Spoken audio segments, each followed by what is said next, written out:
لك الحمد ربي أرجو مكيتني نبدا افتديني رحمتك تيني لك الحمد ربي أرجو مكيتني نبدا افتديني رحمتك تيني. بسم الله الرحمن الرحيم. السلام عليكم ورحمة الله وبركاته. كبجمتو تبلغون كيا برمسكين لك أمو جلال لكنا كيستي يا رب كانوا نابس تاتي وان صومنا مرة بلس وان صومنا مرة أكن نكبر من قرو يسوي جلال لجدو صوما وانتنا مرة بلسو وبايرا سنكيسة تقفان إسلام ما إرى درجلو مرتديتا وجدو نمني تقويو كفريتي نجري عبادة من تقول لي سرى نكبر منتو كفرون سني عبادة نمر كابل سجدتو رسولك صلى الله عليه وسلم قرآن. بسم الله الرحمن الرحيم. السلام عليكم ورحمة الله وبركاته. كبجمتو تبلغون كيا يسو ما كنا إيجاتو برباجتو وادي سنمر عبل لستويد واني سوما نمر عبل لستو كفان ردة إسلام مرة غرقل مرتديتا وجدتو كفرون عبادة كميون نمر عبل لستو كفرون عبادة كميون كيسانا ما كلنا ما بعتجتوا نما هم جستجتوا ربين قرتني مرتدي يوكان نما رب التشرك بجي إساء الراهن كيبا سورة زمر كيستي لئن أشركت لا يحبطن عمله يوك رب التشرك تاتي دلغان كي نبدا يديني رسولك تهميت ننجر نمون دعوة قسم جتوا ربي نلاني مرتد ما الراه نغاية محابات لما بارتي بيكانياتني بيكادو بيكا نمت كلو نياتي بيكارو بسوم نساسو نبدا جتو قال ها هما هي قلت لي هكلا بلتو يوكا دغتي نياتو تاتي هو هما تكلم كم جتو سوم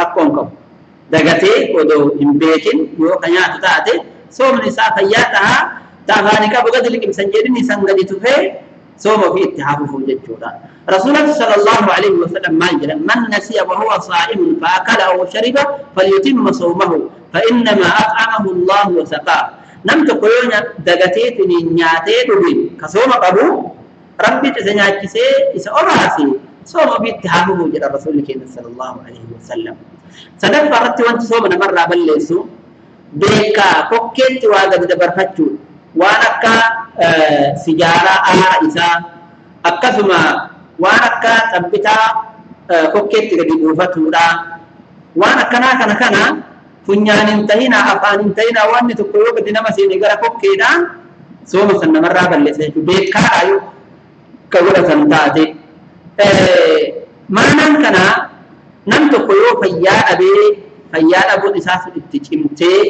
ka bakkaa waan jedhamu yookaan waan kokkee isaa banu ka guyyaa ofitti ka godhu taate kun homaan qabu garuu waan akka sijaaraa وانا كتبتا كوكي في وكان بنيان كوفتني كان كوكي تقدر برفتشون صوم شاسن قتني يسرى شبس يجوا صدق فرتي نية يو قتني كاهم فرا جلتني مرتسيتني كجلو تاع صوم لساني بد نمني بدو وقتي نجيلني نفرا جلتني مرتفتي صوم لسان جلابديتني نجرا ودنيا تلي نياتشوباتي ما نبي جنان ركنين سوما لما جني لما سنكيتا تكفان مية وان بدل جيجا أركان إرقابة عبادان سنين كفت جيجورا أفرق رتي نفرمو نهي كمو جديت من ترددته يوكان كيسا قبط والله كوني نية إساءة مرتفتيت نهي سوما جلسان إساء جرى بلس تجيجورا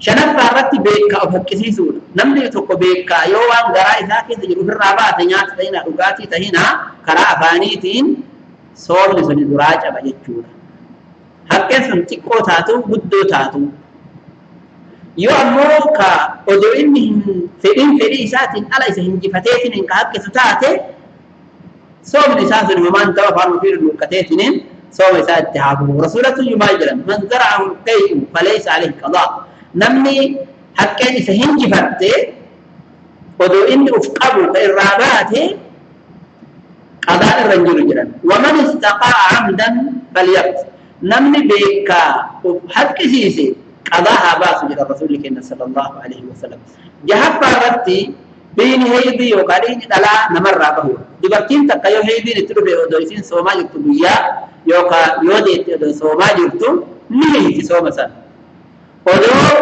aduun hin seenne dura xiqqo mallee kataatu taate aduun as geette daqiiqaan shanii tan akkanuma illee itti guuttadhu jettee itti guutuun qabdu soomni si hiikkata jechuudha soomni suni badee jira jechuudha qadaa guyyaa biroo kafaluu qabdi torbaffaa irratti maniyyiin namarraa bahuudha maniyyiin namarraa bahu kuni laalcha heddummeessuun tahinaa yookaan ofirraa fedhii fiitiin namni ofirraa baasuu tahinaa homa ta'eenu haa taatu haala laddaa qabuun haala itti dhagahamuun yoo irraa bahe namichaan sun soomni isaa bade jira jechuudha. Ma'anaan isaa ma'anaa walqunnamtiitti lakkaawamaa walqunnamtii saalaa godhuun ramadaana keessa sooma kan ni cabsaa namni walqunnamtii beekaa godhe hukumin isaa kabiraati kuni garuu soomni isaa guyyaa san cabeetiin hin jira jechuudha. Namni sooma qabu maniyyi yoo irraa baase fedhiidhaan ala maniyyi yoo irraa baase yoo irraa bahee fakkeenyaaf dhibee tahinaa qorri hammaatee tahinaa yoo ammoo sinuu rafee manaamaan tahinaa irraa bahee soomni isaa suni rakkoon qabu. Walqunnamtii saalaa godhuun garuu beekaa yaadatee haala fedhii qabuun haala of beekuun guyyaa ramadaanaa yookaan walqunnamtii saalaa godhu taate soomni isaa sun ni bada jechuudha. Walqunnamtii saalaa yeroo godhu kana maniyyiin irraa bahuu baatu jechuudha. Qabaa fi kaffaaraatu irra jira. Qabaan guyyaa san deebisee kaffaaraallee baasuu qaba. Kaffaaraan maali? Gabra bilisoomsu yoo gabri kadhabamtu taate ji'a lama walitti dhaabbataa soomnu ji'a lama guutuu odoo addaan hin kennu. Bulii 28 yoo tokko cabse jidduu olee 29 sooma yoo jedhellee hin ta'u. Haarawa lafaa taasuu qaba jechuudha. Yoo ka soomuu hin dandeenye taate ammoo miskiina 60 walitti qabee nyaachisa. Miskiina tokko yeroo 60 nyaachisee 60 walitti qabee yeroo tokko nyaachisee rakkoon qabu garuu eegajiin ramadaanaa dhumate kana maraa hojjeta jechuudha. Ji'a ramadaanaa geessee achiin booda hojjeta. Ji'a ramadaanaa dura nyaachisee eegas badii dalaguu odoo hin ta'in ji'a ramadaanaa geessee yoo wanni sun irraa argamte achiin booda miskiina kana nyaachisa jechuudha. Tole. Wanti sooma keessa hojjechuun namarraa jibbamutu jira. Waan jibbamaa jedhameetiin hin laalamutu jira. Wanni jibbamaan maal fa'a yoo ka jennu taate tokkoffaa ka ofii sooma namarraa hin balleessine ka yoo hojjetan hagas balleessaa odoo hin ta'in jibbamaa tahe jechuudha. Suni yeroo funyaanitti bishaan ol fuudhatanii fi yeroo afaan hulluuqatan daangaa gahu suni hin jibbama yeroo ramadaana maaliif jennaan bishaantu kokkeetti gadi ta'a. Kanaaf rasuulli keenya maal jedhan wabaalatu fil istinshaaqi illaa an takuuna saa'iman jedhan yoo sooma qabaatte malee daangaa gahii bishaan yeroo ol fudhattuu jedhan ma'anaan kanaa yoo sooma qabaatan bishaan funyaanitti ol fudhachuu keessatti daangaa gayan jechuudha. Daangaa gayuun jibbamaadha. Lammaffaa irratti haadha manaa yoo of qabuu kan hin dandeenye taate harkaan qaqqabuu ta'inaa dhungachuu ta'inaa gaarii miti dhiisuu barbaachisa. Waliin ciisuu ta'inaa walqunnamtii odoo hin goone waliin ciisuu ta'inaa yoo ka lubbuu fi ofiin qabuu hin dandeenye taate irraa baqatuu barbaachisa. Sunillee jibbamaadha. Sadaffaa irratti waan shahwaa itti kaasu fakkaruun hin taatu. Maaliif jennaan sababa maniyyiin irraa bahuu waan itti taatu irraa baqatuu barbaachisa sanillee. Afuraffaa irratti dhiyana dhandhamee dhiyanni sun kokkeetti na tara jechaa yoo ka sodaatu taate dhiisuu barbaachisa sunillee jibbamaadha. Garuu ni tahaa garuu jibbamaadha.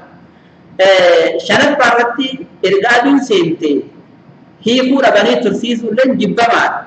Suni Yahudaa fi warri Yahudaa wajjin jiru waan akkas hojjetaniif jechuudha. Yahudaan akkas hojjetti. Jahaffaa irratti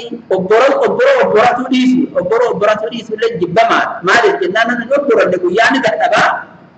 Eega dadhabee nam tokko gartanii ramadaana san guyyaa san hiikuutu isa qabataa. Kanaafuyyuu awwaluma waan hiikuutti isa kaasu sanarraa fagaatuu barbaachisa. Sunimaa inni nyaachuu dhabuudha.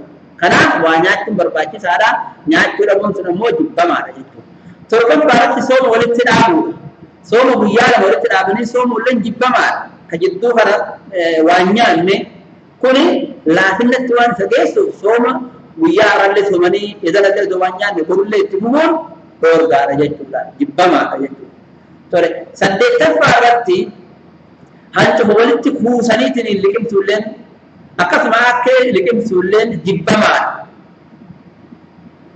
maani fi jennaan hikmaa soobaa waan isarraa balleessitu maanan kanaa anti fa odoo walitti hin kuusin galulluuqqatanii suwaaqatanii tolfatanii afaan ofii qulqulleeffatanii ganama odoo walitti hin kuusin yoo ancufti namarraa baatu tufuufaa dadhabaniitiniin kaa liqimsan taate rakkoon qabu yoo walitti kuusaniitiniin hin liqimsin jechuudha suni rakkoon qabu. Sagalaffaa irratti koobbatu yoo mataan nama buwaafatee yookaan fayyaa wahii dhabanii koobbataniitiniin jedhan koobbatu illee jibbamaadha. Namni tokko yoo koobbate dadhabbii waan itti argamtuuf sunillee jibbamaadha jechuudha. Zakaan itti aanaa zakaan fitrii insha Allah barumsa keenya kan itti aanu irratti hojii ilaallaa. Jazaakumullahu khairan. Assalaamu alaikum.